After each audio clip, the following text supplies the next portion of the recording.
method. Use तो करते हैं, but that is not a feasible method with long polypeptide chains. Okay ma'am, thank you ma'am. जी बेटा. कल हमने, अगर हम मोनोट्रिप्सिन और ट्रिप्सिन के साथ एक और पेप्टाइडेज यूज करें, मैम उनमें भी ओवरलैपिंग ही हम करेंगे. किसमें, सॉरी मैम कल हमने पढ़ा था ना, जी जी जी स्टैंडर्ड जी डिवीजन में हम स्मॉल पेप्टाइड्स के लिए 2 सीरीज करते हैं, जैसे काइमोट्रिप्सिन और ट्रिप्सिन से किया है, फिर उसका इनकी जो ओवरलैपिंग करते हैं. ओवरलैपिंग की है, ओवरलैपिंग से हमने वो अपना सीक्वेंस निकाल लिया. हम 3 से भी हाँ. करते हैं. नहीं, इसका जो मेथड है, जो डेजिग्नेटेड मेथड है, वो यही है. मैंने 3 वाला पढ़ा नहीं कहीं, सो आई कैन नॉट डिस्कस और टॉक अबाउट इट. मैम इसका मतलब जो एक पॉलीपेप्टाइड चेन है वो हमें काइमोट्रिप्सिन के भी मतलब कि एक बॉक्स में पड़ेगी और एक ट्रिप्सिन में यानी भी. हमें जो गिवन सैंपल होगा ना, आपको सैंपल जो है वो 2 डिफरेंट उनमें डालना पड़ेगा to treat them different protease. Peptidase. हाँ, या proteases. Okay ma'am.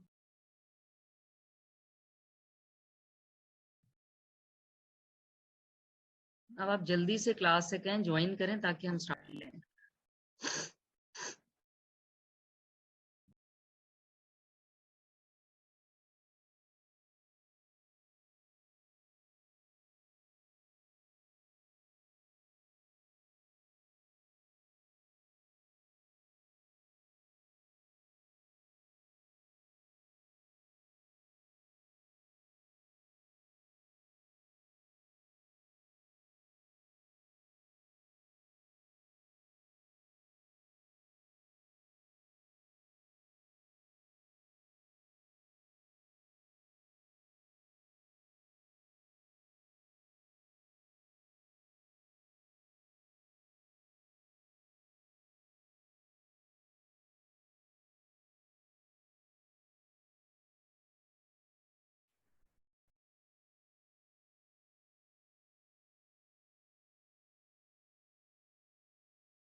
CR of the class, please send message to your class to join the class for immediately.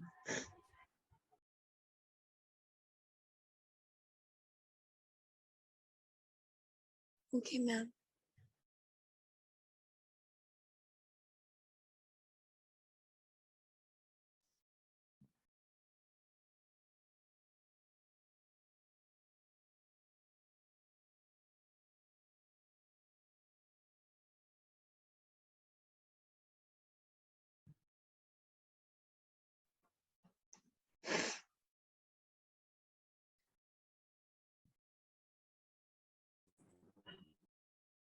Let's start with class. बाकी नहीं आना चाहते तो ना आए.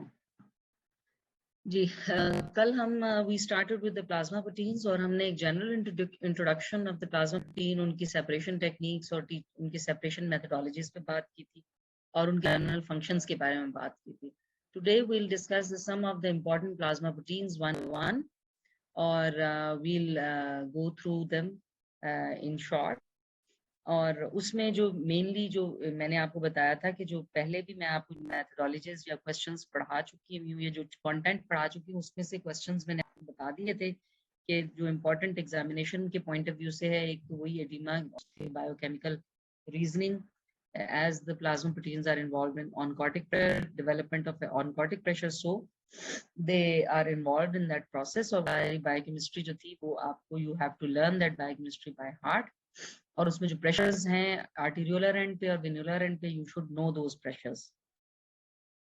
उसके बाद नेक्स्ट जो है important plasma proteins, these are the acute phase proteins, and these proteins mainly involve, this is a group of proteins which are increased during the inflammatory processes in the body, and these are C-reactive proteins, alpha-1 antiproteinases, haptoglobulin, alpha-1 acid glycoprotein, and fibrinogen. These are the major proteins which are involved or named as, collectively named as acute phase protein. और जो C reactive protein है या CRP, इसको भी in short हम कहते हैं, it is so named because it reacts with the C polysaccharide of the pneumococci. जब हमने इसको डिस्कवर किया तो we named them as C reactive proteins. तो अच्छा, उसमें अब ये है कि ये जो प्रोटीन्स हैं basically they respond, they are believed to play a role in the body's response to inflammation. जब कभी भी inflammation होगी तो these proteins are increased in number, तो हम उनको as a marker use कर सकते हैं to see the inflammatory condition, to find out, diagnose the inflammation in the body, whether there is inflammation or not. तो हम इनके ये usually जो acute phase proteins हैं, different proteins के levels जो हैं वो 50% से लेके 1000 folds तक, in the case of C reactive protein they can be increased during the chronic inflammatory processes and cancer. और basically जो interleukins होते हैं, they are the principal stimulators to produce or secrete or synthesize this acute phase protein during inflammatory processes by the hepatocytes. IL-1 is the one, interleukin is the one stimulator, and the other is the IL-6, interleukin type 6. तो ये दोनों जो हैं, they can cause release of these acute phase protein by increasing their synthesis.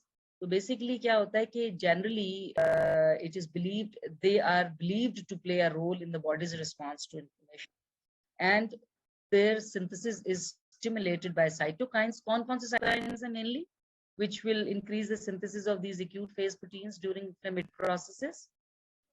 Interleukin 1 and interleukin 6. Interleukin 1 and interleukin 6. अच्छा, उसमें ये है कि होता क्या है कि हमारे पास ना एक ट्रांसक्रिप्शन फैक्टर है which is named as nuclear factor kappa B, NFKB. ये ट्रांसक्रिप्शन फैक्टर है और रूटीन में it is bound to its inhibitory component which is NFK beta inhibitor alpha. यानी this is the inhibitor to which this NFK beta is bound. ये इस complex form होते हैं. This transcription factor is inhibited और ये क्या करता है, inhibited form में रहता है. लेकिन जैसे ही IL-6 और IL-1 रिलीज होते हैं inflammatory conditions में, तो क्या होता है कि ये इस NFK, इसका inhibitory component है, ये inhibitory NFK beta inhibitor alpha, यानी ये जो component है, आप समझ लो ये दो different, मतलब एक तो ट्रांसक्रिप्शन फैक्टर प्रोटीन है और दूसरी इनहिबिटरी प्रोटीन है. ये दोनों मिलकर कॉम्प्लेक्स बनाती हैं and they do not let the transcription factor to synthesize these acute phase proteins. ठीक है, लेकिन जैसे ही क्या होता है कि ये interleukin 1 और 6 रिलीज होते हैं, what do? They cause phosphorylation of this inhibitory factor. जैसे ही ये phosphorylate होता है, it is prone to ubiquitinylation, and once it is ubiquitinated, it is degraded by proteasomal degradation system. ठीक है, जैसे ही inhibitory factor जो है that is phosphorylated and that is ubiquitinated and degraded, तो अब क्या होगा कि NFK beta जो ट्रांसक्रिप्शन फैक्टर है that is remove active. ये inhibitory factor के साथ जब बाउंड होता है तो it is inactive. ऐसे inhibitory factor से dissociate होकर degrade होता है, it becomes active. अब ये क्या करता है, it translocates to the nucleus और वहां पे ये ट्रांसक्रिप्शन को स्टिमुलेट करके अपने of the target genes, तो ये मैसेंजर आरएनएस उन प्रोटीन्स के बना के उन acute phase protein की सिंथेसिस को इंक्रीज कर देता है. तो इस तरह से this is how during the inflammatory processes these acute phase proteins, their levels are increased due to the production or release of the IL-1 and IL-6, which causes of the inhibitory component of the NFK beta complex, और वो active होके transcription को करेगा. Transcription के बाद specific messenger RNS बनेंगे and these messenger RNAs will result in the production or increased level of the inflammatory proteins which are collectively named as acute phase proteins. और हम diagnostic purposes के लिए mainly क्या करते हैं, इन proteins के level को find करते हैं और इनको हम use करते हैं as tissue injury marker या फिर infection में या inflammation में, and predictor of different types of certain types of cardiovascular conditions secondary to atherosclerosis, ठीक है। और alpha 1 antitrypsin can neutralize certain proteases released during the acute inflammatory state. तो basically ये एक्यूट फेज प्रोटीन या फिर CRP या acute phase protein, इन पे एक 1 मार्क का 2 मार्क का क्वेश्चन आ जाता है, तो आपने उसके रिस्पॉन्स में ये कंटेंट लिखना है कि ये these are the proteins, group of proteins which are released और their levels are increased during inflammatory processes, और उनका आप बता दोगे कि वो क्यों इंक्रीज होता है। उसकी बायोकेमिकल रीजन ये है कि जैसे IL-1 और IL-6 रिलीज होते हैं तो वो इनहिबिटरी कंपाउंड को फॉस्फोराइलेट करके यूबीक्वाइटिन आइलाइट करते हैं, and this ubiquitinylation will result in the degradation of the inhibitory factor and will activate the transcription factor. This transcription factor will be translocated to the nucleus, and in the nucleus this will increase the transcription of these acute phase protein messenger RNA, और वो synthesize करेगा respective proteins and their levels are increased. Now we'll talk about the plasma proteins one by one in short, और वो हम biochemical importance और उनकी clinical importance को भी साथ में discuss करेंगे। सबसे पहले जो है there is albumin, which is the major plasma protein, or it contributes all the 60% of the total plasma proteins, और इसके जो level है normal level that is 3.5 to 5 grams per deciliter. Total proteins का क्या level होता है? 7 to 8. 7 to 7.5 और 8 milligrams per ग्राम पर डेसिलीटर। मैं आपको ये बता दूं, यूनिट के बगैर कोई भी वैल्यू नहीं है। अच्छा, अब उसमें 40% जो है इसमें से ये प्लाज्मा में होता है और 6% इन एक्स्ट्रा सेलुलर स्पेस।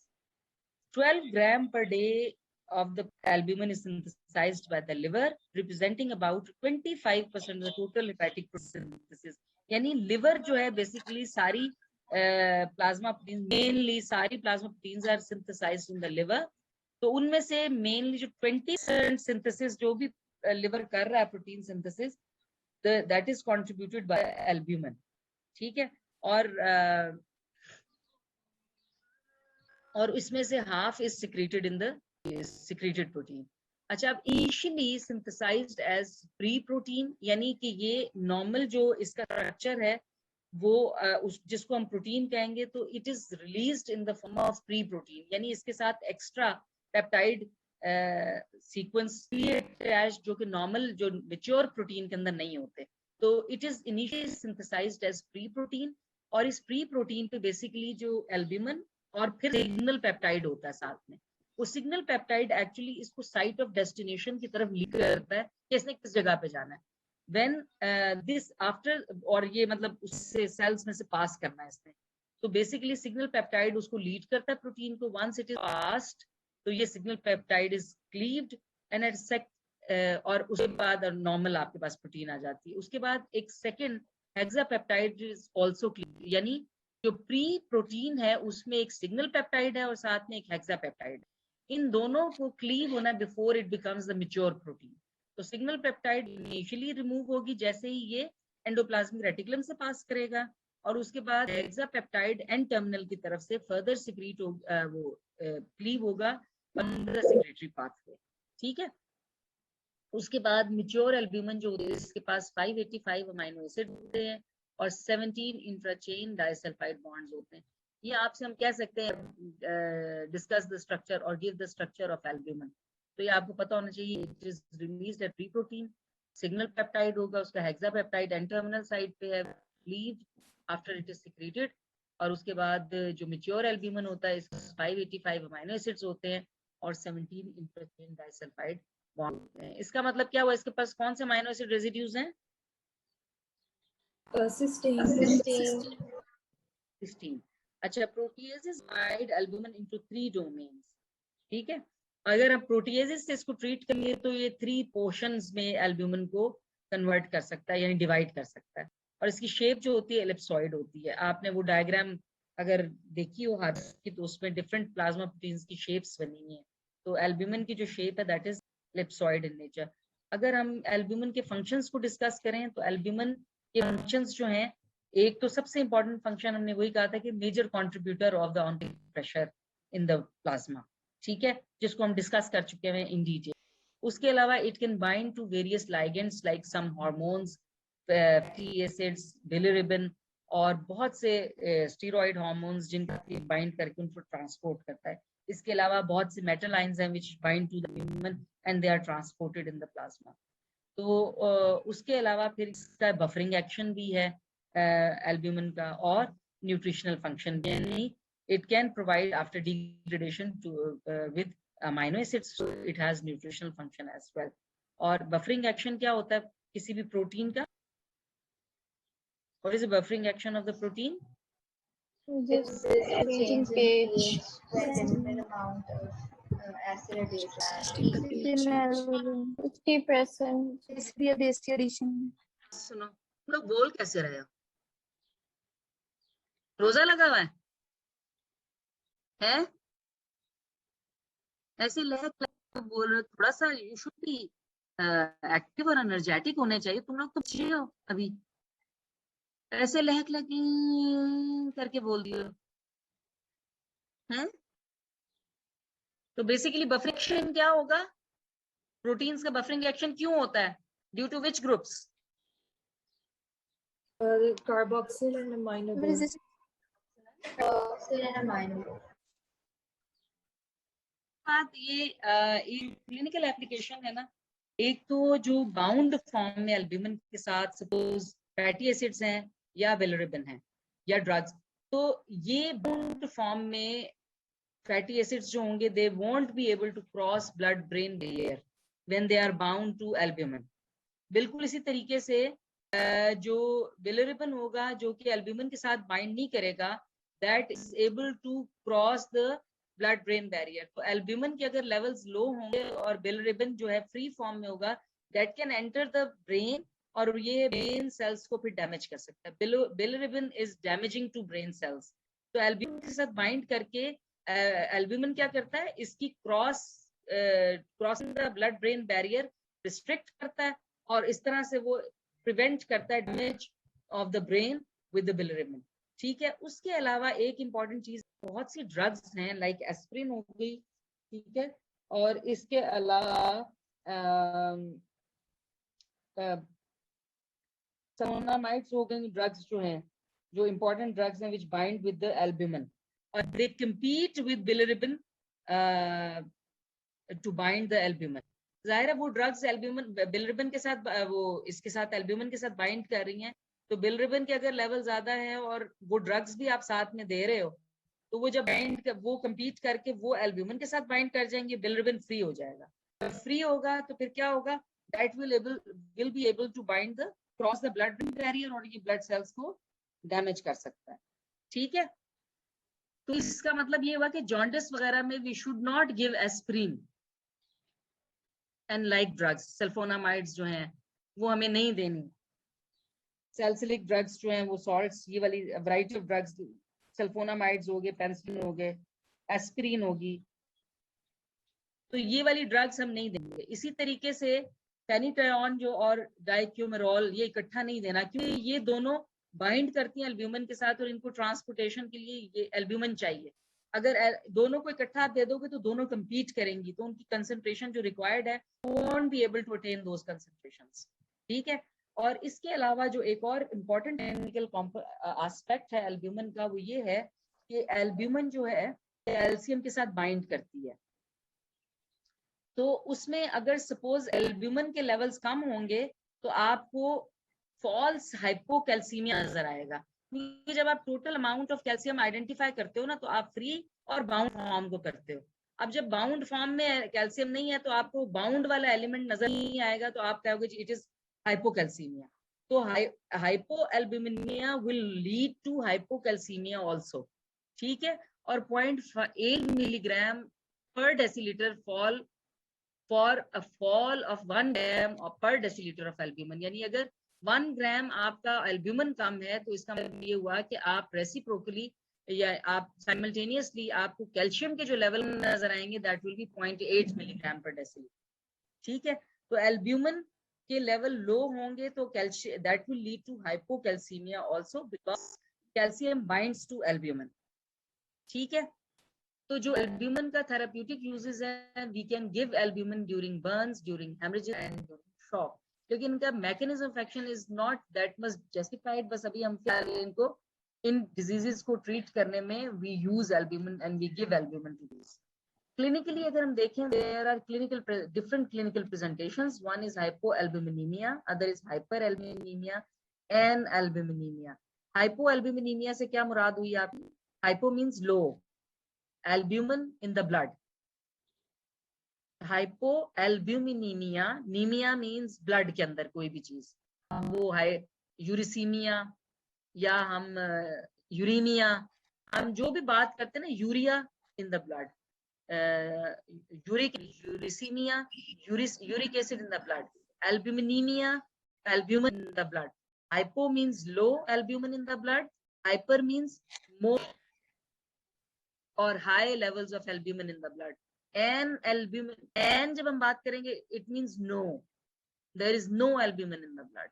ठीक है, तो basically albumin is related to these three clinical conditions, यानी या तो कम हो albumin, या ज्यादा हो, और या फिर बिल्कुल ना हो। तो जो उन कंडीशंस, जो हाइपोएल्ब्यूमिनीमिया किन किन कंडीशंस में हो सकता है, आप इनमें से कुछ डिजीज के नाम याद रख लो। देखो ना, हाइपो कब कब होगा, आप याद करो, मुझे खुद सोच बताओ कि हाइपोएल्ब्यूमिनीमिया कब कब होना चाहिए। When plasma proteins are not being synthesized. When it is not being synthesized, और सिंथेसिस कहाँ पे होती है इसकी? लिवर में, सिरोसिस। लिवर में। तो अगर लिवर का डिफेक्ट होगा तो इसकी सिंथेसिस हो जाएगी। So cirrhosis is a condition in which synthesis of albumin is decreased. उसके बाद दूसरा क्या, इनटेक कम कर लो आप, ठीक है। इनटेक क्या होगा, यानी मेल न्यूट्रिशन है, तो उस कंडीशन जिसमें स्पेसिफिकली आप प्रोटीन नहीं ले रहे डाइट में, उसमें इसके लेवल्स कम होंगे। और उसके अलावा थर्ड क्या हो सकता है, लॉस ज्यादा हो जाए इसका, तो एल्ब्यूमिन यूरिया यानी यूरिन के अंदर ब्लड ज्यादा एल्ब्यूमिन निकलना शुरू हो जाए, या प्रोटीन लूजिंग एंटेरोपैथीज हो जाए कि आपके गट से लॉस ज्यादा हो रहा है, या फिर nephrotic syndrome is a condition of the kidney जिसके अंदर फिल्ट्रेशन ऑफ द एल्ब्यूमिन जो होती हैं वो इंक्रीज हो जाती हैं and they are lost in the urine. ठीक है, तो दीज आर सब कंडीशंस। आप सिर्फ ज़हन में रखो, एल्ब्यूमिन लो हो रहा है ना, तो ऐसी कंडीशंस या उसकी सिंथेसिस डिफेक्टिव है, या आप इनटेक नहीं ले रहे हो, या उसका रिलीज ज्यादा है, तो उससे रिलेटेड आप डिजीजेस नाम लिख दोगे कंडीशंस के, these are the conditions where hypoalbuminaemia is there. अब एन एल्ब्यूमिनीमिया यानी जिसमें एल्ब्यूमिन बिल्कुल बन ही नहीं रहा, the plasma is totally devoid of analbuminaemia, and these are the conditions which lead to, मतलब which are cause of the genetic mutations that impair their ability to synthesize albumin। ठीक है, लेकिन इन conditions में जहाँ पे N albuminaemia होता है, बहुत रेयर एडिमा नहीं होता, माइल्ड टू मॉडरेट होता है। क्यों भला, Y mild to moderate?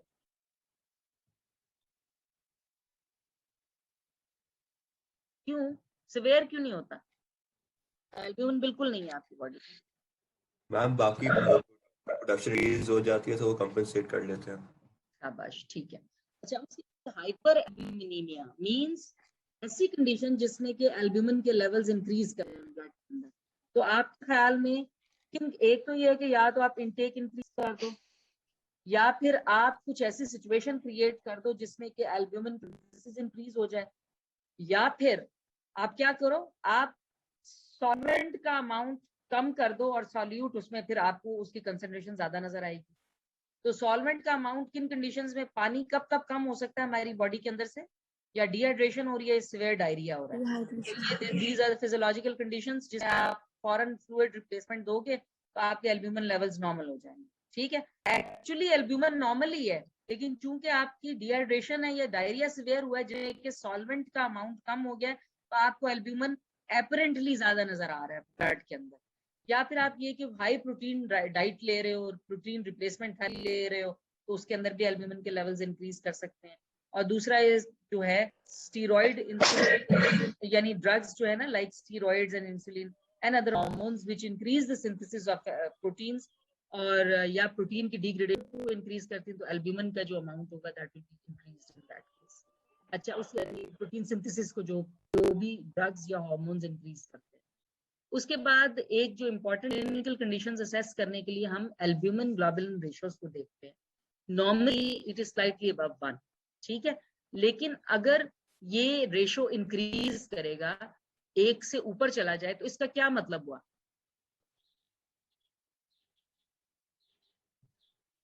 High level indicates albumin ज्यादा है कि कम है? ज्यादा है। तो इसमें इंक्रीज्ड जो लेवल ऑफ यानी हाइपर एल्ब्यूमिया की कंडीशंस है ना, उनमें एजी रेशो इंक्रीज कर जाएगा। और जब एजी रेशो लो है, लेस देन 1 है, तो इसका क्या मतलब है? एल्ब्यूमिन कम है या ग्लोबुलिन ज्यादा है, ठीक है ना? यानी जो डिनोमिनेटर है उसका लेवल इंक्रीज कर गया है, या जो ऊपर है एल्ब्यूमिन का लेवल है दैट इज लोअर्ड। तो उस उनमें मेनली कौन सी कंडीशंस आएंगी? जो कि हाइपो एल्ब्यूमिनीमिया वाली कंडीशंस हैं, वो सारी डिजीजेस में एजी रेशो लेस देन 1 आ जाएगा। या फिर ऐसी कंडीशंस जिसमें ग्लोबुलिन का सिंथेसिस इंक्रीज करे, जैसा कि मल्टीपल माइलोमास आते हैं या ऑटोइम्यून डिजीजेस होती हैं जिसमें इंक्रीज्ड प्रोडक्शन ऑफ ग्लोबुलिन है, तो उन कंडीशंस में आपका जो एजी रेशो होगा that will be less than 1। तो आप एजी रेशो को एज डायग्नोस्टिक मार्कर या एज डायग्नोस्टिक इंडिकेटर यूज करते हैं कि बॉडी के अंदर जो एजी रेशो है वो कैसा है, उससे आपको पता चलेगा कि एल्ब्यूमिन कम है या ज्यादा है या globulin come. You will correlate these ratios with the clinical condition, ठीक है? समझ आ गई यहाँ तक?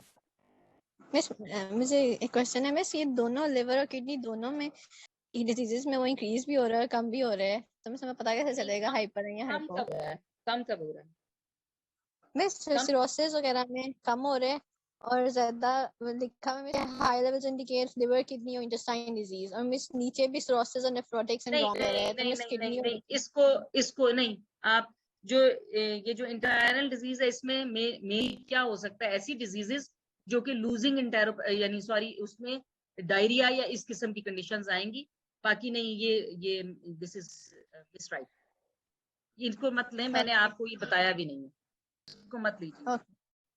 मैं सिर्फ Thank you. और जो मतलब इन कंडीशंस में आपने उसमें अगर इंटेस्टाइनल कंडीशंस आप देख रहे हो तो ज्यादा डायरिया और डिहाइड्रेशन को आप देखोगे, ठीक है? और या फिर ऐसी Okay, कंडीशंस उनकी सिंथेसिस इंक्रीज कर रही है एल्ब्यूमिन की। अच्छा, ये बात Okay. Thank you, ma'am. Proteins है मेनली। अगर हम देखें तो ट्रांसपोर्ट प्रोटीन कौन कौन सी है, तो आपको मैंने इनिशियली एक ग्राफ दिखाया था जिसमें मैंने आपको ना ट्रांसपोर्ट और बाइंडिंग प्रोटीन्स का एक ग्राफ में उनका फंक्शंस बताए थे।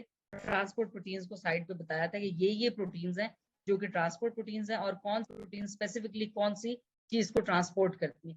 एल्ब्यूमिन तो एक यूनिवर्सल लाइगेंट है और इसके साथ बहुत ढेर सारी चीजें बाइंड करती हैं। मेटल्स भी बाइंड करते हैं, इनके साथ कैल्शियम भी बाइंड करती है, फ्री फैटी एसिड्स भी बाइंड करते हैं, आयंस भी बाइंड करते हैं, ड्रग्स भी बाइंड करती हैं, हार्मोन्स भी बाइंड करते हैं। तो एल्ब्यूमिन इज द सोल और की ट्रांसपोर्ट प्रोटीन जो कि हमारी बॉडी के अंदर बहुत ढेर सारी चीजों को ट्रांसपोर्ट करने में हेल्प करता है, ठीक है? लेकिन there are certain specific transporter protein which transport specific components in the plasma, जैसा कि सेलुलोप्लाज्मिन है, इट ट्रांसपोर्ट्स कॉपर, ठीक है? उसके बाद और कॉपर एल्ब्यूमिन भी ट्रांसपोर्ट करता है। और ये जब अभी हम सेलुलोप्लाज्मिन पढ़ेंगे तो उसमें हम देखेंगे कि मेनली जो ट्रांसपोर्ट बाय एल्ब्यूमिन है that is the significant component of the transport of copper rather than ceruloplasmin. Ceruloplasmin is a specific protein for the transport of copper, and 90% of the copper is bound to the ceruloplasmin, and only 10% of the copper is bound to the albumin, and that is the most important portion of the copper which is transported from tissue to tissue and released there for the use of the copper. उसके बाद corticosteroid binding globulins होते हैं जिसको हम ट्रांसपोर्टिन कहते हैं, binds cortisol. Then is the haptoglobulin which binds extracorpuscular hemoglobin. जो RBCs में है वो तो आरबीसीज के अंदर है, तो आरबीसीज की ब्रेकडाउन के बाद हेमोलिसिस के बाद जो हीमोग्लोबिन फ्री रिलीज होता है, जो ग्लोबुलिन उसके साथ बाइंड करता है. उसके बाद आ जाती हैं लाइपोप्रोटीन्स आ जाती हैं which binds with the ये जो है लिपिड्स, और basically they are of different types जो कि काइलोमाइक्रॉन्स हैं, वेरी लो डेंसिटी लाइपोप्रोटीन्स है, इंटरमीडिएट डेंसिटी लाइपोप्रोटीन्स है, और low density and high density lipoproteins है. Then is the retinol binding protein which binds retinol or the vitamin A. ठीक है, तो ये सारी ट्रांसपोर्ट प्रोटीन्स हैं. उसके अलावा और जो हैं that is sex hormone binding globulin है. ये मैंने उस क्लासिफिकेशन में जब आपको दिखाया था ना, सॉरी वो टेबल दिखाया था फंक्शंस ऑफ प्लाज्मा प्रोटीन में, तो उसमें ये सारी ट्रांसपोर्ट प्रोटीन्स मैंने आपको दिखाई थी और उसमें उनके जो जिस कंपोनेंट को ट्रांसपोर्ट करती हैं उसको भी मेंशन किया हुआ है वहां पे. तो वो टेबल आप सारा याद कर लीजिएगा कि ट्रांसपोर्ट प्रोटीन किस कंपोनेंट की ट्रांसपोर्ट के लिए यूज हो रही है, कौन है. तो जितनी भी sex hormone binding globulins होते हैं, they bind with testosterone and estradiol. Then are the thyroid binding globulin which bind with T3, T4 thyroid hormones. Then is the transferrin which transport iron and binds iron to transport it in the blood. Then is the transthyretin. Transthyretin, इसके नाम से आपको पता चल रहा है कि it transports thyroid hormone T4 and forms a complex with retinol binding protein. इसलिए इसको कहते हैं ट्रांसथायरेटिन. और बेसिकली इसको इनिशियली हमने प्री एल्ब्यूमिन कहा था, लेकिन बाद में हमने देखा ये थायराइड T4 के साथ बाइंड करता है और कॉम्प्लेक्स बनाता है रेटिनॉल के साथ, तो हमने नाम लिख दिया इट इज ट्रांसथायरेटिन. ठीक है, उसके बाद अब हेप्टोग्लोबुलिन की बात करते हैं. कौन सा किसको ट्रांसपोर्ट करता है हेप्टोग्लोबुलिन? हेप्टोग्लोबुलिन किसको ट्रांसपोर्ट करता है? Kidney. Extra corpuscular haemoglobin. Extra corpuscular haemoglobin को ये ट्रांसपोर्ट करता है. और मेनली हमें ये जो इसकी बाइंडिंग कैपेसिटी है दैट इज 40 to 180 ग्राम्स पर डेसिलीटर. और हेप्टोग्लोबुलिन का जो ग्लोबिन का जो मॉलिक्यूलर वेट है that is 90 kilo Dalton's and it binds 10% of the total haemoglobin. जो आपके जितना भी टोटल हीमोग्लोबिन है that is out of that 10% is extra corpuscular. ठीक है, और ये एक्स्ट्रा कार्पस्कुलर हीमोग्लोबिन को ये बाइंड कर लेता है. अगर हेप्टोग्लोबिन की आप बात करो तो इट शोज पॉलीमॉर्फिज्म. आपने ये प्रॉपर्टीज ऑफ प्लाज्मा प्रोटीन्स में ये पढ़ा है कि mostly the plasma proteins they show polymorphism and most of the plasma proteins are glycoproteins except for which plasma protein which is not glycoprotein? Albumin. Albumin is not glycoprotein. Rest of the plasma proteins are glycoproteins, and all the plasma proteins they show polymorphism, means they exist in more than one phenotypes. ठीक है, और appreciate amount, ये नहीं कि थोड़ा सा amount नहीं, appreciable amount में they exist in more than one phenotypes. So haptoglobulin it also shows the property of polymorphism and it has two genes 1 and 2. ठीक है, और इसका फंक्शन क्या है? What is the function of haptoglobulin? What does it do? Prevent the accumulation. Bind किससे करती है? Haemoglobin के साथ एक्स्ट्रा कॉर्पस्कुलर जो होता है आउटसाइड ब्लड. अच्छा, आप देखो जो आरबीसीज में हीमोग्लोबिन है ना, तो हीमोग्लोबिन बेसिकली जब हमने हीमोग्लोबिन का स्ट्रक्चर पढ़ा था तो ये किस तरह की प्रोटीन है? ये कैसी प्रोटीन है haemoglobin?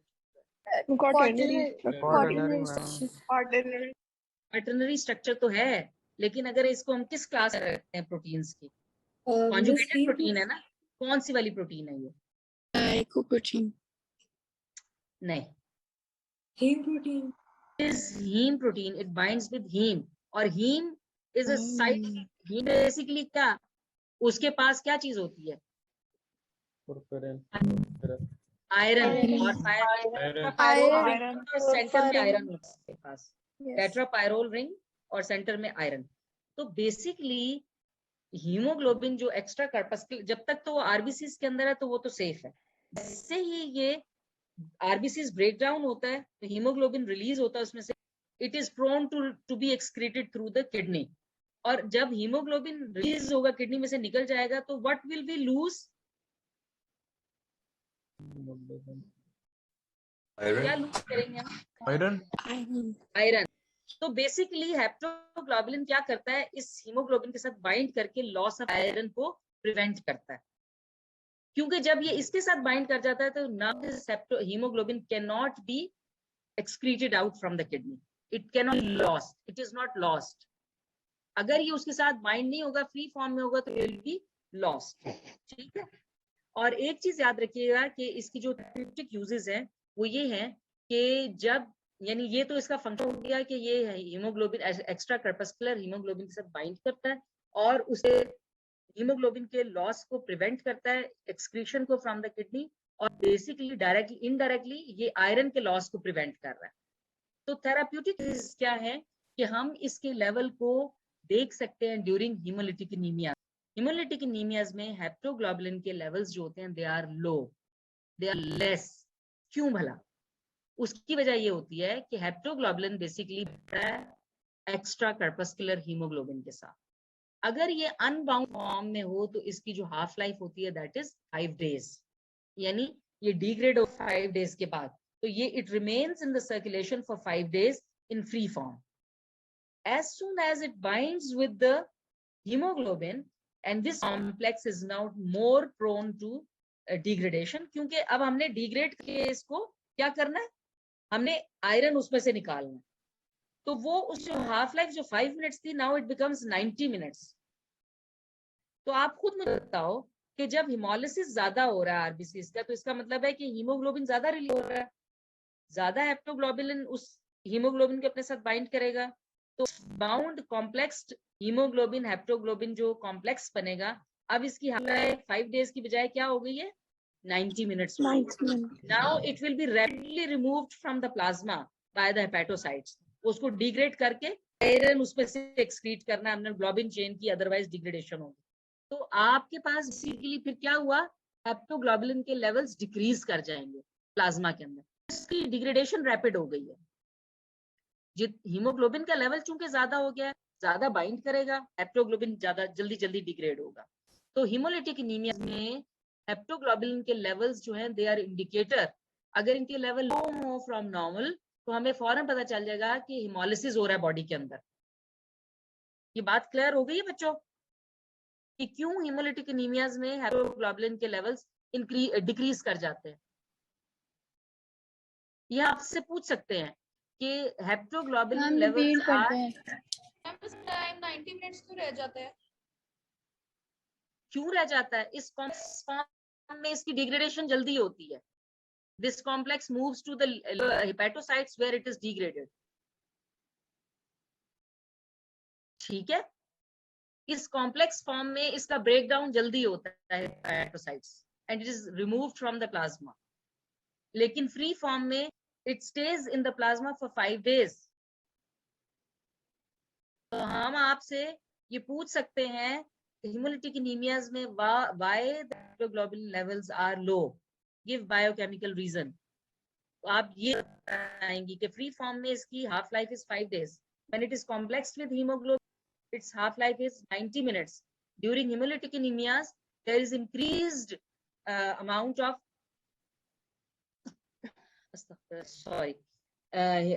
extra corpuscular hemoglobin, so it will form complex with the haptoglobin. This hemoglobin haptoglobin complex half life is decreased to 90 minutes, and this complex is rapidly removed from the plasma by hepatocytes. This is the biochemical reason why during hemolytic anemias the level of haptoglobin is low. So when hemoglobin is bound to hemoglobin, it is cleared from the plasma about 80 times faster than normally, and the level of haptoglobin falls rapidly in situations where hemoglobin is constantly being released from the cells. ठीक है? Clear? Yes, ma'am. Yes, ma'am. और haptoglobin जो है is also an acute Baba ji phase। पीने के लिए कुछ नहीं पड़ा हुआ, न पानी है न वो हो गया। कौन सा वाला? मैंने नहीं कभी किया। अच्छा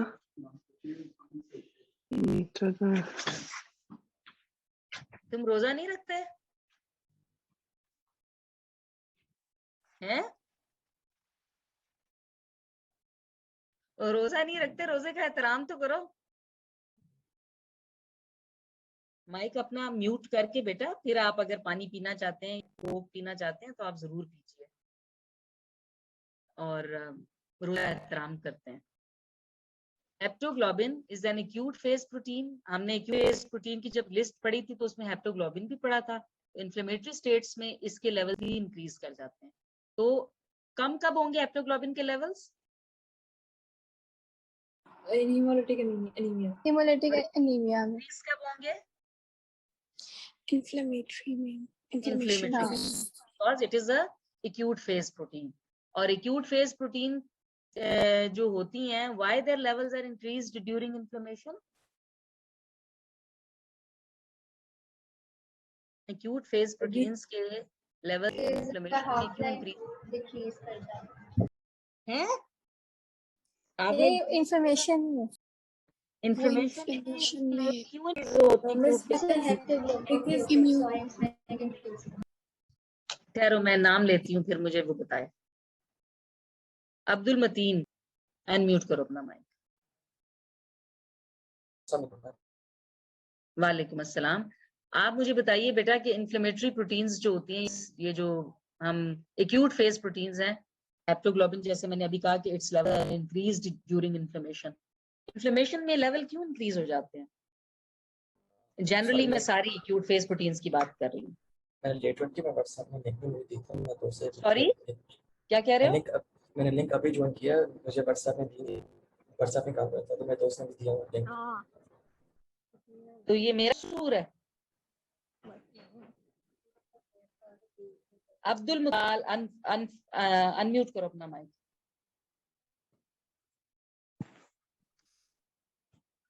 अब्दुल, बस अब सो गया, कभी नहीं उठा।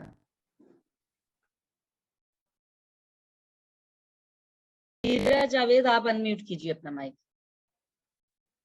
अबीरा जावेद, म्यूट कीजिए अपना माइक।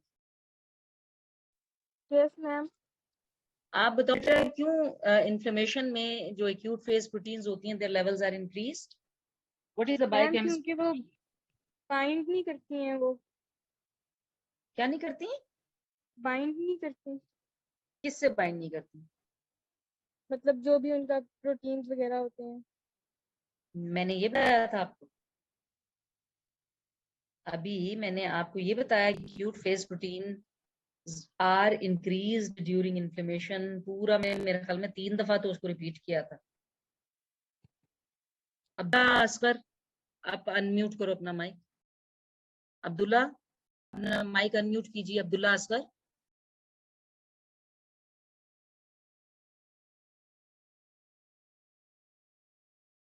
एहसन आपका माइक काम कर रहा है? Ehsan Ali, Ehsan Ali, are you there? Ajwa Tariq, unmute कीजिए अपना माइक। Yes, ma'am. आप बताएंगी why during inflammatory processes the acute phase protein level increased?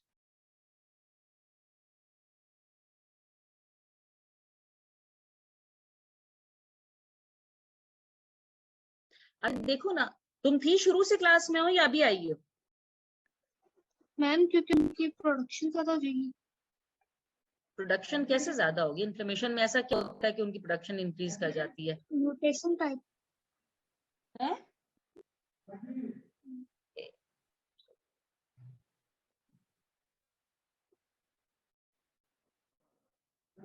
जी जी, हाँ जी, बताइए बेटा। What happens? ऐसा क्या होता है कि उनकी प्रोडक्शन इंक्रीज हो जाती है इन्फ्लेमेशन के अंदर? ये बात है भाई। अनम शफीक, अनम्यूट करो अपना माइक। Yes ma'am. आपको पता है? मैम भूल गया। तो मैं फिर ना बंद कर देती हूँ। What is the use of this revision class? कि आप अभी भी इनअटेंटिव हैं। भूल गया तो तुम अभी बैठी क्या कर रही हो? आयशा मजहर प्लीज अनम्यूट करो अपना माइक।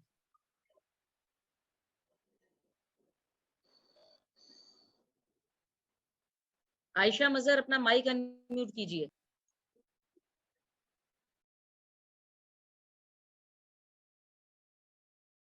चलो वो वैसे ही नहीं है। फखर शहजाद आप अनम्यूट कीजिए अपना माइक। Yes ma'am. आप बताओ बेटा, do you know why the inflammatory proteins during inflammatory process? Acute proteins जितना बस मुझे समझ आया था मैं बता।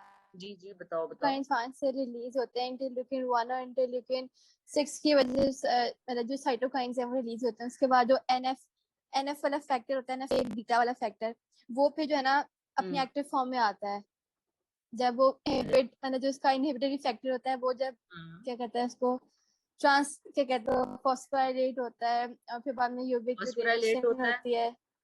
हाँ जी शाबाश। और फिर तो वो यूबिक्विटेशन के बाद आपने प्रोटीन डिग्रेडेशन पढ़ चुके हो ना कि प्रोटीन डिग्रेडेशन में बेसिकली क्या हो रहा होता है? यूबिक्विटेशन होती है तो वो प्रोटीन डिग्रेड हो जाता है। हाँ जी। तो पीछे जो ट्रांसक्रिप्शन फैक्टर बचा दैट इज एक्टिव नाउ, वो बाउंड फॉर्म में इनएक्टिव होता है। जब वो फ्री हो जाता है अपने इनहिबिटर से तो दैट बिकम्स एक्टिव, और वो ट्रांसक्रिप्शन फैक्टर है बेसिकली। तो वो क्या होता है उसके साथ है, इट गोज टू ट्रांसक्रिप्शन किधर होती है मिस उसमें क्या कहते हैं न्यूक्लियस में मिस वहां जाके ट्रांसक्रिप्शन वगैरह फैक्टर्स के रिलीज करते हैं। उसके बाद जो न्यूक्लियर फैक्टर कैपा होता है उसको फिर एक्टिवेट करते हैं, फिर आगे वो जाकर जो है ना काम करती है। आरएनएस बना देते हैं एक्यूट फेज प्रोटीन्स के और इनकी सिंथेसिस इंक्रीज हो जाती है। This is how during inflammation acute phase proteins are increased. ठीक है, साइटोकाइंस रिलीज होते हैं इन्फ्लेमेटरी प्रोसेसेस में जो इंक्रीज करते हैं synthesis of these proteins. This is the mechanism of acute phase protein synthesis during inflammatory processes.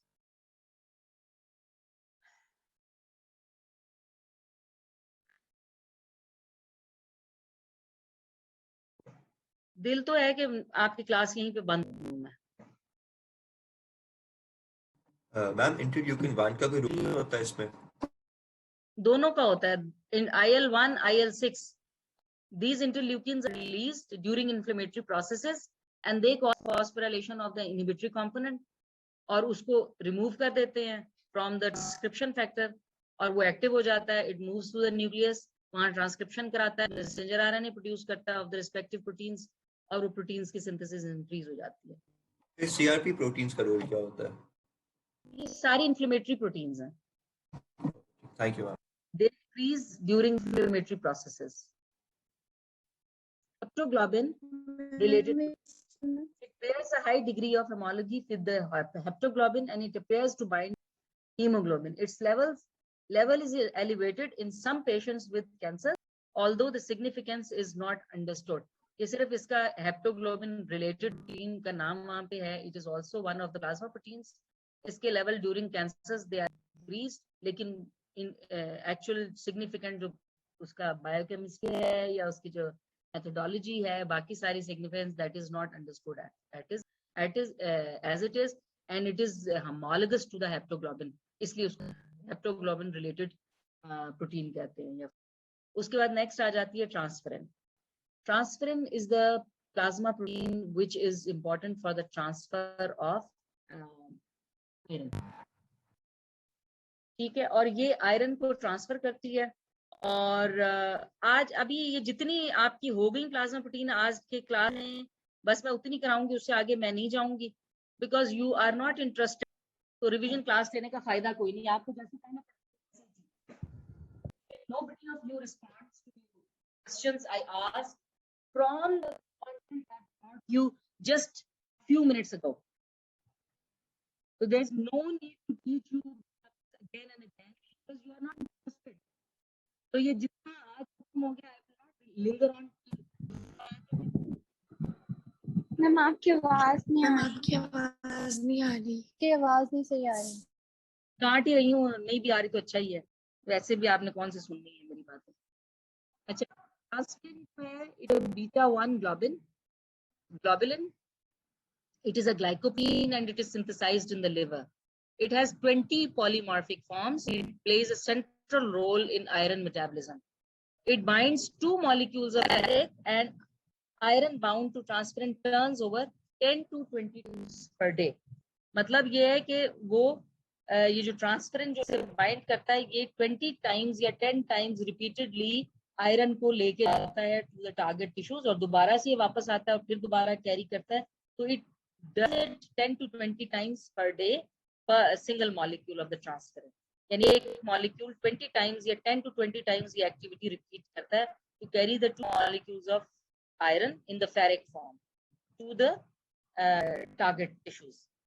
Or its concentration in the plasma is 300 milligrams per deciliter, and this much transferrin can bind 300 microgram of iron per deciliter, and this binding of iron with the transferrin is referred to as total iron binding capacity. यानी transferrin के 300 milligrams per deciliter amount जो है वो 300 microgram of iron को bind करता है और ये हम उसकी total iron binding capacity है. इससे ज्यादा ये bind नहीं करता. लेकिन अगर हम अदरवाइज देखें तो protein usually is 1/3 saturated by iron. ठीक है. And in iron deficiency anaemia protein is less saturated and vice versa. यानी हीमोसिडरोसिस या आयरन ओवरलोड डिजीजेस के अंदर जो टोटल आयरन बाइंडिंग कैपेसिटी होगी या सैचुरेशन होगी that will be increased. And in the case of iron deficiency anaemias the saturation of the transferrin with the iron will be less. कम iron है तो वो कम अमाउंट उसका बाइंड करेगा ट्रांसफेरन के साथ और जब आयरन कंटेंट ज्यादा हो जाएगा that will bind more to the ट्रांसफेरन. तो टोटल आयरन बाइंडिंग कैपेसिटी से या TIB को देखकर can find out whether there is anemia or there is iron overload in the body. So abnormalities of glycosylation of the transferrin factors जो है ये that can occur in the congenital disorders of the glycosylation और दूसरा alcohol abuse के. तो basically alcoholic patients में anemia हो सकता है और congenital disorders glycosylation अगर होंगे तो उसमें भी the patient will present with anemia. ठीक है. आयरन वो कैरी नहीं कर सकता प्रॉपरली. जो ट्रांसफेरन का जो थेरेप्यूटिक यूज है that is to use transferrin levels to work for the workup of the anemias. तो अगर सपोज आयरन डेफिशिएंसी एनीमिया हुआ तो उसमें ट्रांसफेरन के लेवल जो उसकी टोटल आयरन बाइंडिंग कैपेसिटी हम देखेंगे दैट विल बी इंक्रीज्ड और डिक्रीज्ड. एनीमिया में total iron binding capacity increase हो जाएगी डिक्रीज हो जाएगी. मैम डिक्रीज आयरन उसकी सैचुरेशन जो है ना वो कम हो जाती है. और अगर हीमोसिड्रोसिस या आयरन ओवरलोड कंडीशंस हैं तो उसमें total iron binding capacity increase करेगी या डिक्रीज करेगी? इंक्रीज करेगी. नेक्स्ट जो आ जाती है दैट इज सेरुलोप्लाज्मिन. तो अब आपने ये देखा कि मैंने आपको यहाँ आयरन का मेटाबॉलिज्म या कुछ नहीं पढ़ाया क्योंकि इस वक्त with reference to the plasma proteins आपको ट्रांसफेरन सिर्फ you should know the transferrin only. लेकिन जब आप आयरन मेटाबॉलिज्म पढ़ेंगे तो उसमें आपने सारा आयरन ट्रांसपोर्ट में उसका कंपोनेंट है आयरन ट्रांसपोर्ट जिसमें आप ट्रांसफेरन का रोल पढ़ोगे. तो प्लाज्मा प्रोटीन जब तक अभी इस लेवल पे you should know only the role of transferrin in transporting iron. बाद में इन डिटेल जब आप मिनरल्स पढ़ोगे मिनरल मेटाबॉलिज्म में आप आयरन मेटाबॉलिज्म सारा पढ़ोगे. तो इस लेवल पे अगर आपका टेस्ट होता है अगर आपने मिनरल्स नहीं पढ़े तो आपने सिर्फ ट्रांसफेरन का रोल पढ़ना है ट्रांसपोर्ट ऑफ आयरन के अंदर. और बाद लॉन्गर टाइम जब आप मिनरल्स पढ़ लोगे तो फिर आपने ये पूरा सेक्शन पढ़ना होगा फॉर द आयरन. ठीक है. उसके बाद आ जाता है next transport protein is ceruloplasmin. ये किसको ट्रांसपोर्ट करती है? Ceruloplasmin transport copper. और कॉपर ट्रांसपोर्ट करता है Albumin. 90% जो copper binds to the ceruloplasmin and remaining 10% binds to albumin. Copper के साथ जो सेरुलोप्लाज्मिन के साथ बाइंडिंग है ये बड़ी स्ट्रांग होती है और बहुत स्ट्रांग एफिनिटी के साथ बाइंड करता है. लेकिन एल्ब्यूमिन के साथ जो बाइंडिंग होती है दैट इज वेरी वीक और लूज बाउंड होता है उसके साथ. तो क्या होता है कि albumin is more capable of losing its copper rather than the ceruloplasmin. ठीक है। और सेरुलोप्लाज्म का जो बेसिक रोल है वो क्या है कि ये अपना जो कॉपर है ये टिश्यूज में बेसिकली इसका ये क्या करता है, helps, it is a copper containing transporter protein, तो it helps the conversion of the ferrous form to ferric form in transference. So basically जो सेरुलोप्लाज्मिन है it has copper dependent oxidase activity. This is an important function. ये MCQ में भी आपसे पूछ सकते हैं हम कि copper ceruloplasmin mainly copper transporter तो है, लेकिन ये अपना कॉपर उस तरह से लूज नहीं करता सर्कुलेशन में, इट कीप्स इट अटैच्ड, और बेसिकली ये अगर आप समझ लो तो ये रिजर्वायर है फॉर द कॉपर बॉडी। और सेरुलोप्लाज्मिन की जो अपनी एक्टिविटी है कॉपर डिपेंडेंट ऑक्सीडेज एक्टिविटी है, it acts as an enzyme also, protein है ना तो कॉपर बाइंड करती है, इसके साथ स्ट्रांगली बाइंड करता है and it exhibits oxidase activity, and this oxidase activity will help in the transportation of iron. Iron ferrous form में जब होगा तो इसकी ऑक्सीडेशन करा के ये इसको ferrous form में कन्वर्ट कर देता है इन ट्रांसपेरेंट, और वो उसको ट्रांसपोर्ट करने में हेल्प करता है। ठीक है, तो जो क्लिनिकल एप्लीकेशंस हैं इनको बेसिकली सेरुलोप्लाज्मिन के लेवल्स को हम कॉपर टॉक्सिसिटी में चेक कर सकते हैं, एक्यूट और क्रॉनिक इन्फ्लेमेशन में, क्योंकि it is one of the acute phase proteins also. Schizophrenia, Alzheimer's disease जो कि कौन सी वाली डिजीजेस है, मेनली एमेलॉइडोसिस वो हैं, और rheumatoid arthritis is one of the inflammatory conditions जिसके अंदर आप सेरुलोप्लाज्मिन के लेवल्स को आइडेंटिफाई कर सकते हो as inflammatory protein, acute phase protein. अच्छा, और इसके जो level they are low in liver diseases, क्यों इसके लेवल लिवर डिजीजेस में क्यों कम हो जाते हैं? सेरुलोप्लाज्मिन के लेवल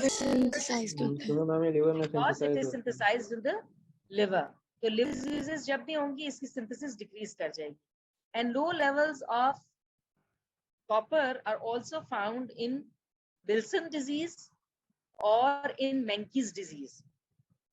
ये वो क्लिनिकल प्रेजेंटेशंस हैं जिनके अंदर कॉपर के लेवल इंक्रीज होते हैं सर्कुलेशन में, ब्लड में प्लाज्मा लेवल्स आप चेक करोगे दे आर लो, लेकिन आप टिश्यू में देखोगे तो copper is deposited in the tissue.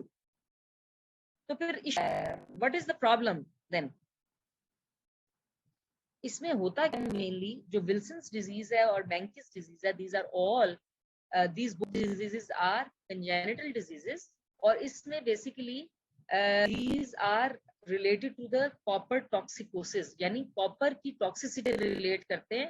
Plasma में ये रिलीज नहीं होता कॉपर, ये उसको टिश्यू में कंजर्व कर लेते हैं, ये उसको प्लाज्मा में रिलीज नहीं होने देते हैं, जिसकी वजह से सेरुलोप्लाज्मिन के अंदर डिफेक्ट है जो कि इस कॉपर को रिलीज नहीं होने देता in tissue, and it makes them deposited in the tissue, in the plasma, वो नहीं ब्लड में नहीं आ सकते, और फिर वो क्या होता है, they are stored in tissues like liver, brain, kidney and red blood cells, and it can be regarded as the inability to maintain a near zero copper balance resulting in copper toxicosis, यानी copper है ढेर सारा लेकिन ये उसको excrete नहीं कर सकता।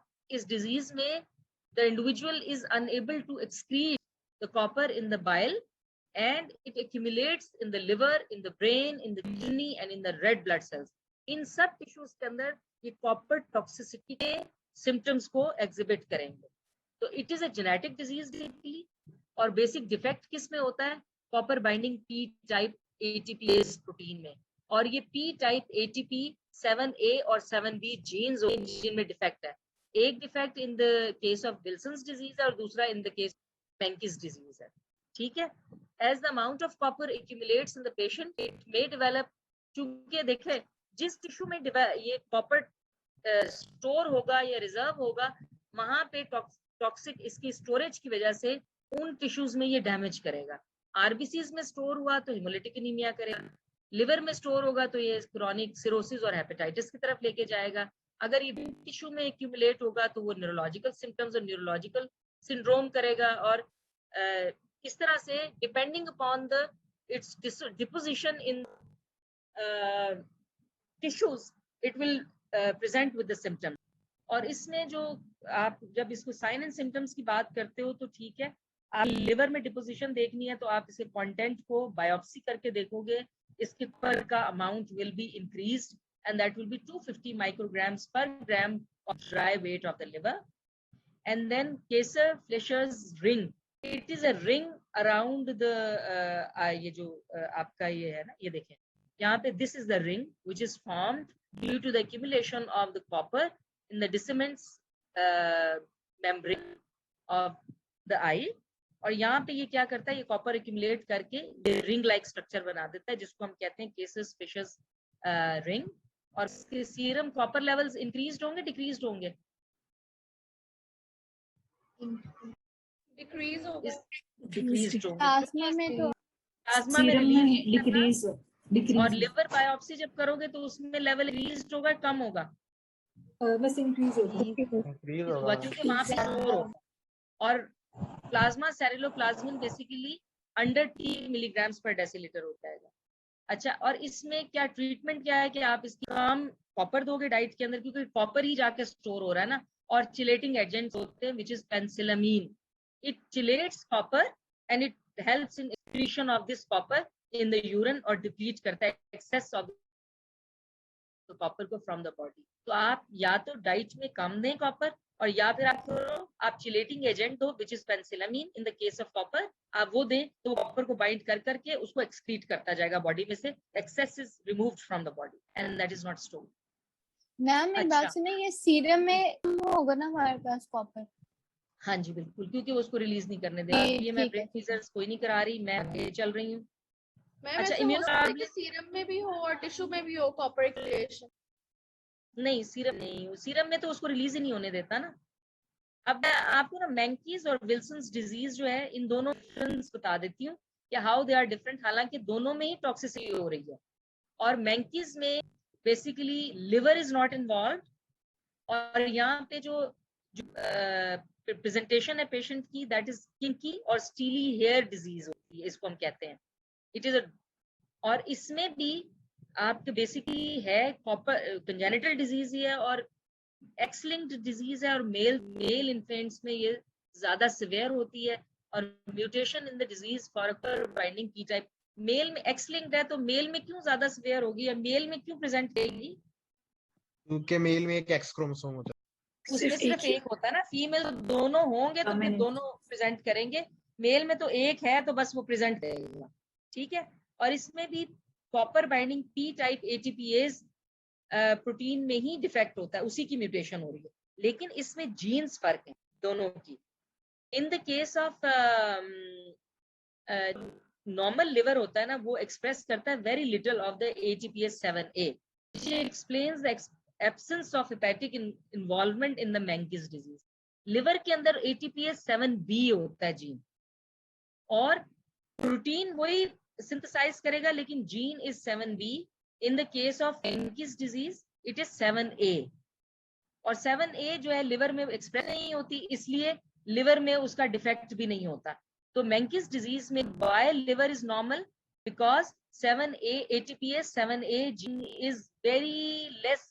It is not expressed. It is very little expressed in the case of liver tissues. वहां पे ये एक्सप्रेस ही नहीं होती, इसलिए वो लिवर में उसकी एक्यूमुलेशन करती ही नहीं है, बाकी टिश्यूज में करती है। लेकिन in the case of Wilson's disease it is 7B, which is 7B which is expressed in the liver, तो वहां पे वो एक्यूमुलेशन करती है कॉपर का। तो आपने ये याद रखना है कि मैंकीज डिजीज में लिवर इन्वॉल्व नहीं होता, और विल्सन्स डिजीज में लिवर इन्वॉल्व होता है। उसमें आप लिवर बायोप्सी करोगे। मैंकीज और विल्सन्स को आपने जब क्लिनिकली डिफरेंशिएट करना है, तो इसमें बेसिकली आपको लिवर इन्वॉल्वमेंट नहीं मिलेगी, but in the case of Wilson's disease will have the liver involvement. So this is how these two diseases are different. मैं आपकी इसके ना डिफरेंस एक दफा हाईलाइट कर देती हूँ दोनों में।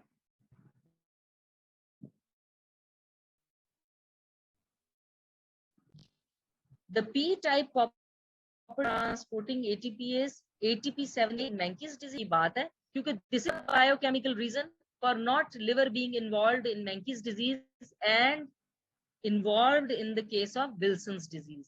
तो बायोकेमिकल रीजन अगर आपसे पूछें तो आप ये बताओगे कि ये ATP7A is in the case of Menkes disease which is not expressed in liver. So deposition of copper in liver does not occur in the case of Menkes disease, but it occurs in the case of Wilson's disease. Menkes disease is characterized by cerebral and the cerebellar degeneration, failure to thrive, coarse hair and connective tissue abnormalities. लेकिन Wilson's disease में आपको क्या-क्या चीजें ज्यादा? That is, liver is the main involved tissue. In addition to that, brain और hepatic cirrhosis और neuronal degradation है. Menkes में आपको hepatic cirrhosis और hepatic involvement नहीं मिलेगी. रीजन मैंने आपको बता दिया, ठीक है. और age of onset and the clinical manifestations vary greatly between individuals affected by Wilson's disease. लेकिन Menkes disease occurs in infants only, ठीक है. ये infants में हो जाती है, but in the case of Wilson's disease various age groups में ये symptoms appear होंगे. This is the मैंने आपको immunoglobulins आज कवर नहीं कराए, जैसे टाइम थोड़ा सा मैं थोड़ा बहुत उसके बारे में आपको बता सकती. अच्छा, ये एक ब्रेन करो जरा. Excuse me, ma'am, please Wilson disease के symptoms बता देंगे मैं से एक दफा वो please. Wilson disease के जो symptoms हैं उसमें मैंने आपको कहा कि आप अगर liver biopsy करोगे तो liver biopsy पे आपको excess of मिलेगा in the liver, plasma ceruloplasmin will be low, serum copper will be low, will be increased और Kayser Fisher ring आपको मिलेगा basically, ठीक है. और या this is a Kayser Fisher और but in the case of Menkes disease आपको जो brain and your hair and the connective tissue they are more involved, liver is not involved, ठीक है. ठीक है, बस thank you. और immunoglobulins जो हैं टाइप के होते हैं immunoglobulins. 5 types. IgM, IgG, IgE, IgM, IgA, IgE, Ig. अच्छा, ये जो ये जो इनकी जो टाइप्स हैं IgM, IgA, IgE, ये हम किस तरह डिटरमाइन करते हैं? How do we name them? Ma'am change की बेस पर. मैम चेंज की वजह से. कितनी तरह की चेंज होती है? Alpha chain, epsilon, beta, gamma. Heavy chain होती है, लाइट चेन होती है? मैम दोनों. दोनों? दो हैवी और दो लाइट. नहीं वो तो नहीं है, लेकिन ये जो ये जो IgG, IgA, IgE, IgD, IgM, ये जो chain, ये these are the classes based upon the types of the chain in the immunoglobulin, है ना? ये heavy chain है कि light chain है? Heavy chain. Heavy chain. कौन कह रहा है light chain है? ये immunoglobulin का स्ट्रक्चर है. आपको immunoglobulin का स्ट्रक्चर ड्रॉ करना आ सकता है या आप इसको अजबर कर लीजिए. You have to draw the immunoglobulin structure like this, ठीक है. immunoglobulin के स्ट्रक्चर में आप अगर देखो तो ये लाइट चेन्स हैं. These are 2 light chains and these are 2 heavy chains. Heavy chains में बेसिकली जो लाइट चेन है, जो अगर आप देखो तो हम एंटीबॉडी को 2 पोर्शंस में डिवाइड कर सकते हैं. वन इज द एंटीबॉडी, ये एंटीजन बाइंडिंग पोर्शन होता है, और दूसरा जो होता है ये कांस्टेंट पोर्शन होता है, ठीक है. ये कांस्टेंट पोर्शन जो है that is formed by only the heavy chain. लेकिन ये जो FAB या एंटीबॉडी एंटीजन बाइंडिंग पोर्शन होता है एंटीबॉडी का, that is formed by the heavy chain and the light chain. Light chains 2 तरह की होती हैं. कौन कौन सी होती हैं? लाइट चेन्स कौन सी होती हैं? इम्यूनोग्लोबुलिन में लाइट चेन्स कौन कौन सी तरह की होती हैं? कांस्टेंट और वेरिएबल. No idea. कांस्टेंट और वेरिएबल, ये तो उनके पोर्शंस होते हैं. मैम वो जो कैपा चेन्स होती हैं. हाँ, कैपा चेन होती है और दूसरी कौन सी होती है? लैम्डा. तो लाइट चेन्स 2 तरह की है, कैपा एंड लैम्डा. इन दोनों में से कोई एक टाइप हो सकती है लाइट चेन की, which is available, which is present in a in a specific immunoglobulin. और जो हैवी चेन्स हैं वो कितने टाइप्स की? हैवी चेन्स कितने टाइप की हैं? मैम ये पहले हमने नहीं पढ़ा हुआ। तुम लोगों ने क्या उसे कहते हैं, प्लाज्मा प्रोटीन्स की पढ़ी हैं? Yes, हमने पढ़ी है the structures. मैम इसके ये नहीं in-depth पढ़ा। नहीं पढ़े। मैंने ये नहीं पढ़ा हुआ कि उनकी कंपोजिशन है जी आगे। मैम। मैं वो स्लाइड से मैं देख लूंगी खोल के। मैम हमने आपको बताया था उन स्लाइड्स में से हमने किस तरह पढ़ाया था। नहीं अब तो इस तरह मैं जिस डिटेल तरह में कुछ पढ़ा भी रही नहीं हूँ उसके समझ बाद आया। नहीं, मुझे एक बात बताओ, मैं जिस तरह पढ़ा रही हूँ उसके बाद क्या रिस्पॉन्ड कर रहे हैं आप?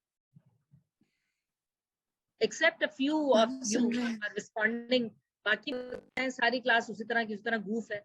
और एक चीज जो मैंने अभी पढ़ाई है, मैं 2 मिनट के बाद पूछ रही हूँ तो वो कह रहे हैं हमें नहीं पता, हम भूल गए। तो मैं कैसे यकीन करूँ तुम लोगों की बात का कि वो बाकी चीज तुम लोगों को नहीं पढ़ाई गई थी? ठीक, बताओ।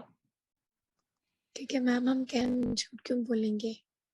अभी ये तुम मुझे खुद बता रहे हो कि मैंने आपसे कहा है कि हम जो क्लासिफाई करते हैं ना इम्यूनोग्लोबुलिन्स को, वो कितनी टाइप्स में करते हैं? 5 टाइप्स में। आपने खुद मुझे नाम बताए हैं उनके। Yes IgG, IgM, IgA, IgD, IgE। ये जो E है, D है, G है, M है, A है, it is actually after the name of the or the type of the heavy chain which is present in that particular immunoglobulin. Total 5 type की heavy chains होती हैं। Gamma will stand for IgG। IgG में जो heavy chain होगी that will be gamma. IgA में कौन सी? Alpha. IgM में कौन सी होगी? म्यू। IgD में कौन सी होगी? डेल्टा। IgE में कौन सी होगी? एप्सिलॉन। तो फिर आप मुझे बताओ कितनी टाइप्स हैं हैवी चेन की? 5। Yes ma'am. कौन कौन सी है? Gamma, epsilon, delta.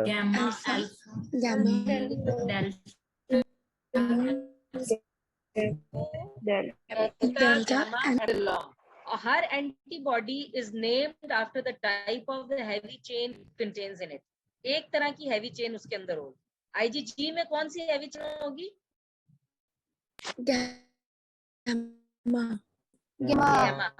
IgE में कौन सी होगी? अच्छा, आप ये जो स्ट्रक्चर सामने नजर आ रहा है, it's a general structure for antibody. ठीक है, देखो ये हैवी चेन नजर आ रही है। हैवी चेन को इसका मॉलिक्यूलर वेट ज्यादा है ना, लंबी है वो, इट इज लॉन्गर, तो इसलिए हम इसको हैवी चेन कह रहे हैं। It is lighter chain. अगर आप ये देखो तो अगर हम इसको एंटीबॉडी को क्लियर करें तो ये इस साइड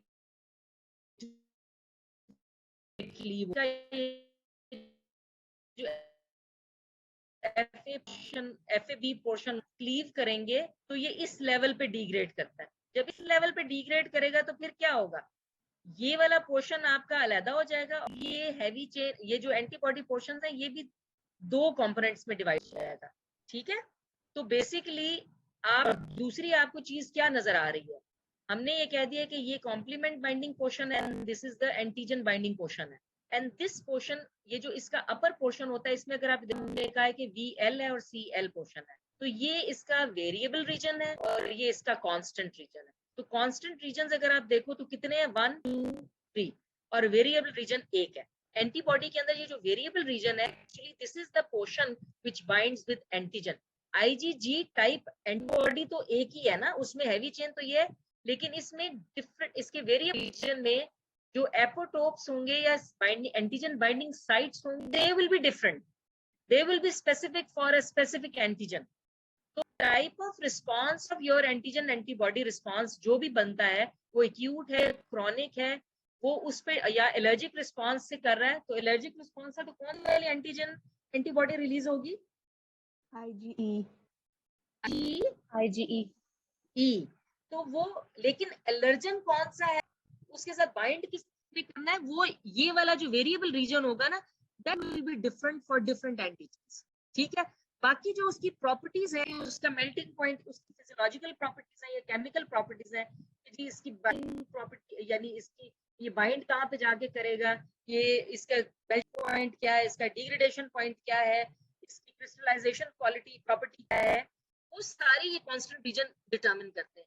हर स्पेसिफिक एंटीबॉडी की ये जो कांस्टेंट प्रॉपर्टीज होती हैं दे आर द सेम, लेकिन ये वेरिएबल रीजन सिर्फ डिफरेंट एंटीजन को बाइंड करना उसने टाइप उसकी वही, यानी एक्यूट इन्फ्लेमेटरी प्रोसेसेस में अगर वो एंटीबॉडी रिलीज हुई है तो एंटीजन डिफरेंट हो सकते हैं, तो उसमें सिर्फ ये वेरिएबल रीजन डिफर करेगा and that will be specific to that antigen, otherwise बाकी सारी एंटीबॉडी की जो प्रॉपर्टीज होंगी दैट विल सेम, क्योंकि ये IgE टाइप है या IgA टाइप है, IgD टाइप है या G टाइप है, तो वो उसकी प्रॉपर्टीज बाकी जो होंगी वो कांस्टेंट होंगी, सिर्फ variable region will determine to which antigen it has to bind. यहाँ तक बात क्लियर होगी। दूसरा इसके स्ट्रक्चर में आप देखो तो आपको ना डाइसल्फाइड लिंकेज नजर आ रहा है, डाइसल्फाइड लिंकेजेस जो है आपको इंटरचेन लिंकेजेस भी नजर आ रहे हैं और ये देखो ना इंट्रा चेन भी नजर आ रहे हैं, यानी सेम चेन के अंदर भी डाइसल्फाइड लिंकेजेस बने हुए हैं और दो चेन्स के अंदर भी बने हुए हैं। तो जो दो चेन्स के अंदर बने हुए हैं इनको हम क्या कहते हैं, ये कैसे लिंकेजेस होते हैं, इंटरचेन, इंट्रा, और ये वाले कौन होते हैं, intra, so they have interchain disulfide bonds and they have intrachain disulfide bonds. Intrachain disulfide bonds ये वाले बने हुए और इंटरचेन ये बने हुए और ये, इस रीजन को हम हिंज रीजन भी कहते हैं। ये जहाँ पे जो कांटेक्ट बना हुआ है ना इसका कांस्टेंट, और यानी सिर्फ हैवी पोर्शन का और हैवी और लाइट चेन के कॉम्बिनेशन से जो पोर्शन बना हुआ है ना, ये एंटीजन बाइंडिंग पोर्शन होता है और ये इसका क्रिस्टलाइजेबल पोर्शन होता है जो फ्रैक्शन है इसका, आप इसको यानी इससे पेप्सिन से क्लीव करते हो तो बेसिकली ये हिंज रीजन है जहाँ पे क्लीवेज होता है पेप्सिन या पेपेन के साथ।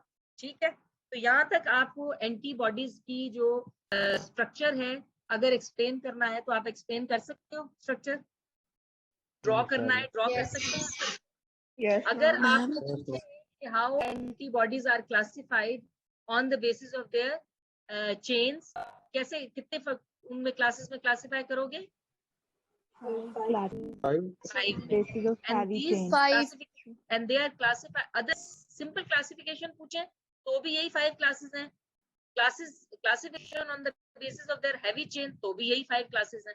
Actually we classify antibodies on the basis of their heavy chain they contain in them, ठीक है ना। तो classification आए या classification on the basis of their heavy chain आए, आपने classification सेम लिखनी है, ये 5 classes लिखनी है। आपकी हार्पर के अंदर एक बहुत अच्छा टेबल बना हुआ है, ये मैं आपको दिखा देती हूँ। This table it is the properties of different immunoglobulins, यानी सारी जो पांचों इम्यूनोग्लोबुलिन्स हैं ये उनकी प्रॉपर्टीज हैं, how they vary from one another. इन प्रॉपर्टीज को you have to learn them by heart, और ये प्रॉपर्टीज जो होती हैं इनकी बेसिस पे एमसीक्यूज आपसे पूछे जा सकते हैं कि हम specific property to one antibody अगर है तो हम उसका नाम लेके वो प्रॉपर्टी हम आपसे कहें कि which of the following antibodies exhibit this property। जिस तरह से IgG is the only antibody which can cross placenta, बाकी ये 4 नहीं क्रॉस करते, तो ये MCQ में बहुत frequent पूछा जाता है। Secretions में जो आपके पास एंटीबॉडी मिलती है that is only IgA type, बाकी ये secretions में नहीं होती। तो ये वाली complement fixation है ये IgG और IgM करती है, बाकी ये नहीं करती। आपको ये properties you have to learn this properties by heart, ठीक है। इसी तरह से ये वाला एक टेबल बना है इधर हार्पर के अंदर, ये उसकी टाइप्स हैं, क्लासिफिकेशन है, and these are the major functions of these immunoglobulins. You have to learn this by heart. बहुत दफा सिंपल क्वेश्चन आ जाता है, classify immunoglobulins and give their functions of each class, major functions of each class. यही table you will get full marks, ठीक है। This is important university question and this is asked very frequently, और आप यही table draw कर दीजिए, you will get full marks, ठीक है। Classify and give their functions and list the main classes of the immunoglobulins with their functions। यही table बना दो, you learn this table by heart, okay। दूसरा एक चीज जो इम्पोर्टेंट है, IgA है ये मोनोमर और डायमेरिक फॉर्म दोनों में मिलती है आपको। और मोनोमर तो ये होगी कि सिंपल होगा, और IgM it exist in pentameric form, यानी एक इम्यूनोग्लोबुलिन कंपोनेंट उसका वही होगा, लेकिन ये 5 इम्यूनोग्लोबुलिन इस तरह से पेंटामेरिक फॉर्म में ये IgM एग्जिस्ट करता है। तो ये चीज याद कर लीजिएगा। आपको a pentameric immunoglobulin exhibit the following property. तो पेंटामेरिक से आपको फौरन क्लिक होना चाहिए, दिस इज IgM। डायमेरिक है तो this is IgA। IgG is monomeric. Monomeric means 1 unit of this antibody. Pentameric means 5 units. And these pentameric, they are connected through the J chain.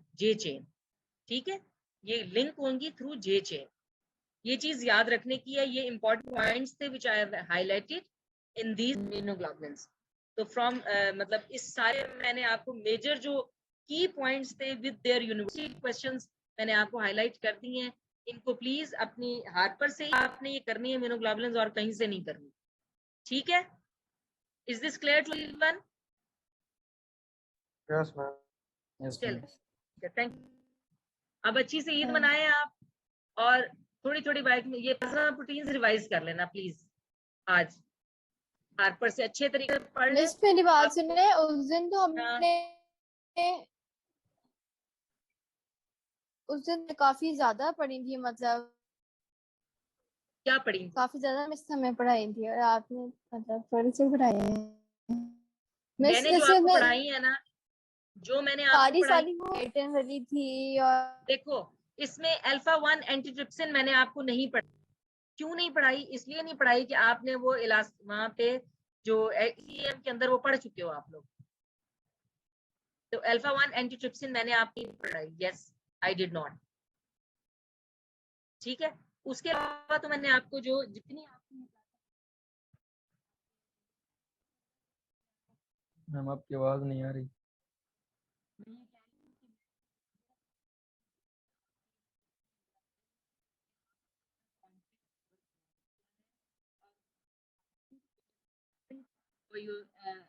Exam point of view और इस level पे जितना आपको ma'am आपकी आवाज नहीं आ रही।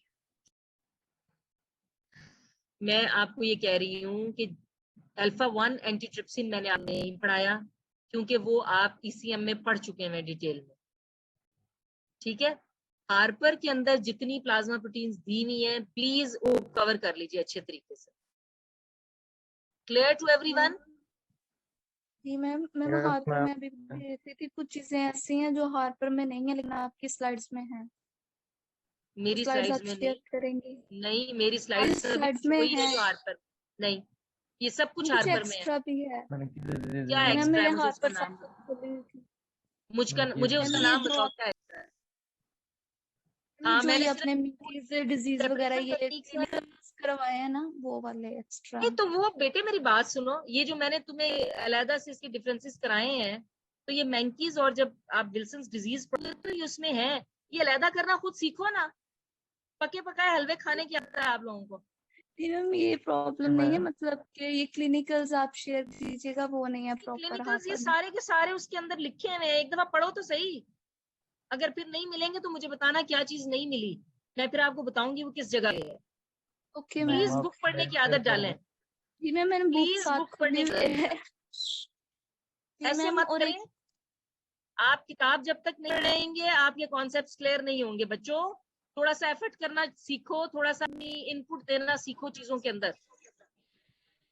वो जो नोट्स वाली आदत डाली ना आप लोगों ने, now you are grown up, you are adult learners, आप डॉक्टर्स बन रहे हैं, तो अगर आप सिर्फ रिस्ट्रिक्ट रहेंगे ना नोट्स पे तो आप फिर आउटपुट नहीं दे सकेंगे अपना एज डॉक्टर्स। अपनी नॉलेज इंक्रीज करो ना बेटा। जी मैम ठीक है, आप क्लिनिकल्स का बता दीजिएगा। और मैम एक पॉइंट समझ नहीं आई का, मैं तुम्हें मुझे तुम बताओगी कि ये चीज किताब में नहीं मिली तो मैं तुम्हें किताब में बताऊंगी किताब पे। मैम जो आपने एलबीयू में पढ़ाया है ना, इसमें ना ये लिखा हुआ है, ये क्वाशिकर डिजीज लिखी हुई है, और ये मेरी बात सुनो, जिसमें एनएलब्यूमिया लिखा हुआ है, बाकी नहीं लिखे। मेरी बात सुनो, जब हम ना ये क्वाशरकॉर वगैरह डिटेल में न्यूट्रिशन के अंदर पढ़ेंगे देखो अभी तुम लोगों की ना बेस बन रही है, अभी तुम नाम सिर्फ सीख लो।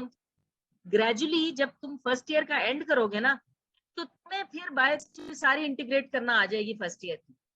इंशाल्लाह। अभी तो तुम लोग स्टार्ट ले रहे हो ना, अभी तो आप शुरू कर रहे हो। ये सारी चीजें जिस तरह मैंने आपको कहा है कि आयरन मेटाबॉलिज्म हो सकता है आपको उन्होंने डिटेल में पढ़ा दिया हो सारा। At this level plasma proteins you don't need to study complete iron metabolism. Iron metabolism आपने पढ़ना है, लेकिन वो आप मिनरल्स में पढ़ोगे। यहाँ पे सिर्फ ट्रांसफर का रोल है, which is iron binding protein, plasma protein. तो मैं आपको प्लाज्मा प्रोटीन के रेफरेंस से बताऊंगी ना, मैं आपको पूरा कंटेंट नहीं पढ़ाऊंगी यहाँ पे। आप जब मिनरल पढ़ोगे तो मिनरल में you will study iron as a whole complete mineral, जिसमें दोबारा से आपको ट्रांसफर का रोल बताया जाएगा। ठीक, okay ma'am, understand. Ma'am Yes, ये ma'am. पॉइंट बता दीजिएगा। पूछो। मैम ये है कि मतलब हीमोग्लोबिन जब रिलीज होता है तो हेप्टाग्लोबिन का लेवल डिक्रीज हो जाता है, वो कॉन्स्टेंटली हीमोग्लोबिन डिक्रीज होता जब आरबीसीज में से एक्सेसिव निकलती जी है, जी जी मैम। हेमोग्लोबिन तो के लेवल सर्कुलेशन में डिक्रीज हो जाते हैं। इसकी मैम क्या ये मैंने चीज क्या नहीं समझ में मैम आया? मैंने ये पूछना था, हेप्टाग्लोबिन ग्लोबिन वो एक्स्ट्रा कोर्टिसोलर में भी होता है ना, तो वो कैसे डिक्रीज हो जाता है? वो तो इंक्रीज नहीं होना चाहिए। क्यों इंक्रीज होना चाहिए? मैंने आपको बताया कि एक्चुअली व्हाट हैपेंस कि जब हम ये हीमोग्लोबिन के साथ हेप्टोग्लोबिन बाइंड करता है ना, तो ये हेपेटोसाइट्स इसको फौरन ले लेते हैं और इसको ब्रेक डाउन कर देते हैं इसका। अब सर्कुलेशन में सपोज 100 मॉलिक्यूल्स थे हेप्टाग्लोबिन के, और ये हेप्टाग्लोबिन 5 डेज के लिए उस सर्कुलेशन में 100 मॉलिक्यूल सर्कुलेट कर सकते थे। तो आपको 100 मॉलिक्यूल्स नजर आ रहे हैं सर, ये मैं आपको एक वैसे बता रही हूँ। जी जी।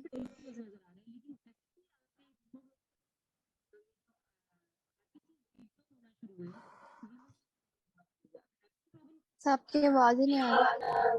मेरी आवाज नहीं आ रही है? आवाज नहीं आ रही? अब भैया पहले नहीं आई। अब आ रही है। मैं ये कह रही हूँ कि जैसे ही आरबीसीज ब्रेक होंगे, बस फिर चलिए।